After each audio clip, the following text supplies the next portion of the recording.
Hey, man, thank you guys for having me on the show and looking forward to a great conversation. All right, let me just get it out of the way. If I missed it, I apologize. Are you done? Are we retired? Are we still playing football? What's Josh Norman got going on? Man, listen, a lot, a lot.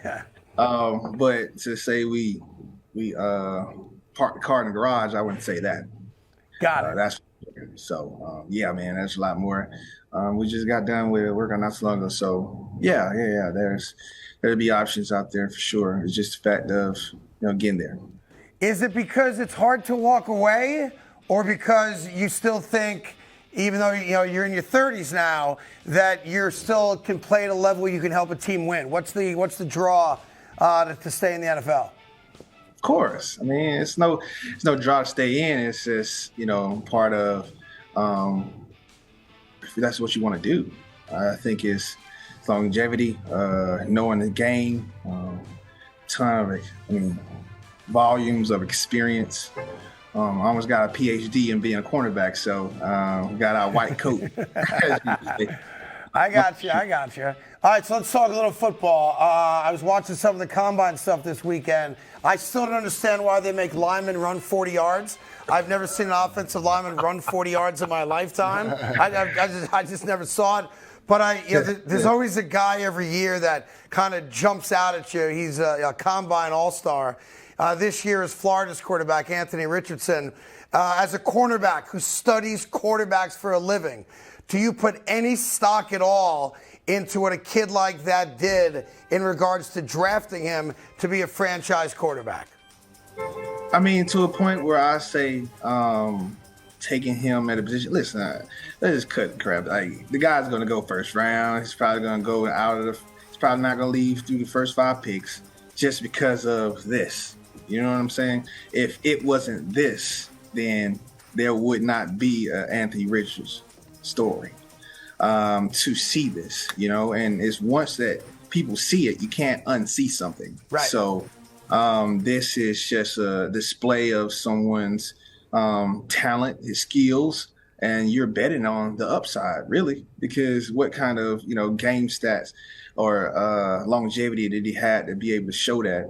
And in this league is it's pin your ears back and go after the quarterback. So he may have some skill sets to get away and avoid, but for how long is the question. So that brings me to Bryce Young. Listen, we saw him play in college. No one's going to dispute the fact he's a great college player, but he's 5'10" tall. And I can't think of a guy who's 5'10" who had any type of long-term success in the NFL. It's just a different ballgame than college is. Is Bryce Young, and I'm not saying you've seen every college game, Norm, I'm not asking you to handicap that, but a great athlete at 5'10", can you envision a kid like that being a legitimate star quarterback in the NFL? Man, that's a tough question to ask. You got to take a look at the volume of how many quarterbacks has came into the league at that size and what they have done. I'm not trying to compare him or be any kind of say that he's going to replicate any of those guys, but you have to take that in consideration. I mean, the only person that you really seen that from is Russell Wilson. Yeah, he's at 5'11". That's the fair one. Yeah. That's a comparison there. I don't know if there's anybody else outside of that, probably Kyler. I think he's about the same kind of size, but different. His running style is going to change, But again, somebody's going to take a chance on him, and that's all you kind of need when you get into this league. Somebody taking a chance on you. Yeah, and then, by the way, that chance in one bad playoff game could become $150 million guaranteed. I mean, right? Happened to Kyler Murray. Talking to Josh Norman here. Josh, I want to get you taking this. We're up here in New York, and I do New York Sports Talk Radio every day of the week in addition to the show. And while I respect the fact that Daniel Jones had a good year for the New York Giants, he ain't a franchise quarterback. He's not a top 10 guy in this league. And he's going to make over $35 million a year. And they're now apparently debating over guaranteed money. And I'm saying to myself, whatever they guarantee, you take it. You ain't that good. And I'm trying to figure out your take on Daniel Jones as a quarterback. How much they trying to pay him first off? He's gonna get 35 to 39 million bucks a year. I said I'd give him 2 years, 30 million bucks and call it a day, but people think I'm crazy. Well, not in 2023. Well, 2024. Right. But the numbers have bumped up as far as the the teams, what they paying people. So, and QBs obviously they're gonna be at the top of that threshold and getting their money. So it don't matter who you are. If you're a starting quarterback in the league, you better look at every bit being over 35. That's just the basis and runnings of what it is going to cost you now in this type of league that they paying guys out the wazoo. But, that's just what it is. Yeah, not a begrudge. Like, good for him. If he can get 35, 36, 70 million bucks a year and get a couple years guaranteed, more power to him. I'm a player first guy, Right. but I got to tell you, I mean, if that dude's making top 10 quarterback money, then I'm doing the wrong thing for a job because I could throw it 40 yards. You can't. But you look at the salary cap though. Yeah, but the salary cap's for Gazy. Every team finds a way to be above it, right? Right, but at the end of the day, you still he's going to garnish that much of the money, off the top of the pie, regardless of what we talk about, right? But at the same time, you gotta look at his volume and body of work. Does that show for a guy that actually has had really 1 year with Dabo? You know what I'm saying? And I know how Dabo is in his philosophy and mindset on the game. And that relationship is one you want to actually talk about instead of, if it's the quarterback for their foreseeable future. Because that is really the marriage that you got to have. Those two guys. And if he thinks that Daniel Jones is worth that, then he's going to pay him. There's no doubt about that. There's one guy that actually the contract bothers me to my core because I think it's offensive, even though the money's ridiculous, and it's the way the Baltimore Ravens are treating Lamar Jackson. From a standpoint, I thought they kind of let him hang out there, in the public last year, towards the end of the year, when they were questioning whether or not he could play in the playoff game against Cincinnati. Listen, if this kid was going to hold out, you hold out in week 1. You don't hold out in a playoff game because you're a competitor. You guys all want to win. So I thought that was a bad job. And number 2, he's 26 years old. He's an NFL MVP. Mm-hmm. He's a top 5 quarterback for my money. I know he has injury issues. You got to take that into account. But if the Ravens let this guy walk out the door, then I got to rethink what the hell they're doing in Baltimore because you don't find guys like this every day. Listen, he's built for that franchise. If you see when Flacco was there and he was coming up, they was our offense, from what they did when they had Joe Flacco there, man. And he came and emerged himself and forced Joe Flacco out before his time. So you obviously meant to go there. And you had that in your mind as foreseeable future. This is your guy. And so I don't know if they're having for 5 years now.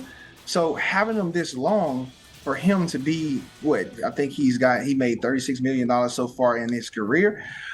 For having him that long and he's actually carried your team this far, you have to take all those things into account and be like, listen, man, I'm going to pay my guy.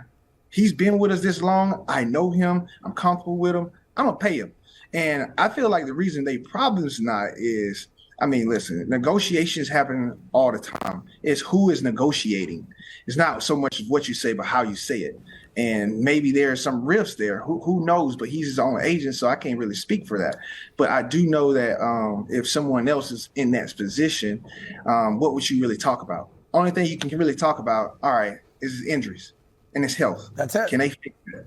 Can they fix that? And if they find a way in the language that they can structure it to where, all right, I'm not going to hurt the team and you're not going to hurt the team for us, then, listen, it's a win-win for both situations. But you got to pay the man. At the end of the day, somebody's going to pay him. They're going to pay him a whole bunch of money. Back up the truck. It's going to be you or it's going to be somebody else. So you got to make a choice. I'd rather live with Lamar than die by him. Who for your money right now? Obviously, Patrick Mahomes is, I think, the best quarterback in the league. Who's the best quarterback you ever played against? Well, now listen, man. Like, who's the guy that gave you fits? I give you my top three. All right, I give you my top three because I just can't give you one. Just can't give you. That's Peyton Manning, obviously, and Tom Brady, and man, Aaron Rodgers, Drew Brees are right up there, man. I mean, I know I said three, but I had to give you four. You gave me four. They're the top, man, for me. Those guys. But listen, as super uber confident as you are and were as a player, of those guys, did one of those guys kind of keep you up at night trying to, concerned, boy, even if I got good coverage, that guy can get in there no matter what? Like, who gave you fits the night before a game? Was it Brady? I say it wasn't so much of me. I say it wasn't so much of them, then it was me giving them fits. That's for sure. But nobody really gave me a true, real hard time. Like, for me, I was excited for the task. I was going to make sure that it was something that I left there that was memorable, not only for myself, but for them and who their guys they was trying to throw the ball to. So I was trying to be a menace in every kind of way I could, even, getting up under their skin if I came and they was down on the ground, trying to help them up, but not really. Just certain things, fixing Aaron Rodgers' knee brace so he can, take some time off the clock. Man, there's just so many, different memories of, those quarterbacks that obviously are perennial greats in the Hall of Fame, and they have their own locker dedicated to them. Before I let you go, we're talking to Josh Norman. I've been a big fan of Josh's for a very, very long time. Glad he could join us on the show today. Before we let you go, would you come back only if a team has a chance to win, or just being in the locker room and being back in that fraternity of guys, whether it's Carolina, who may have a new quarterback this upcoming year or not, but they have Frank Reich there now. Does it matter to you if the team has a chance to win, or just playing's enough for you? Absolutely, man. It matters. I mean, it's everything to me. Like, I've already accomplished everything I want to accomplish in this game. There's nothing that I haven't done or been in the conversation of from top to everything that I've done just coming in at the bottom. So I've seen it all, done it all. So there's nothing that I would not want more to seal my entire career and capstone in this league than going to the Super Bowl and winning it all. I know we went, but we didn't get the job done. So that's the only thing I don't have in my locker to cement me for what I think I am. And that is all that's need to be said. And then when I have that, then I'm going to ride out in the sunset like they on Lord of the Rings on the last trilogy of the Return. Let's go. Yeah. I know what you're going to be doing. You're going to be sitting right here. I know exactly because I'm asking him, no offense, Antoine, but we'll replace Antoine in a second. During football season only. Just during football season. That's it. That's a great man. You can't replace. He's a great man. I was just watching the Boston Celtics, man. I had a jersey, by the way. I'm not going to even tell him that. I guess I share it now. Man. You had an Antoine Walker jersey? Yeah. Yeah, man, all the kids had one growing up. He was a bad boy. Yeah, I appreciate that, Josh. I appreciate that. Well, there you go. Well, look, next time you're up in New York, swing by and say hi, and I look forward to talking to you throughout the offseason, pal. Be good, okay? Absolutely, man. Blessings, brothers. Take care.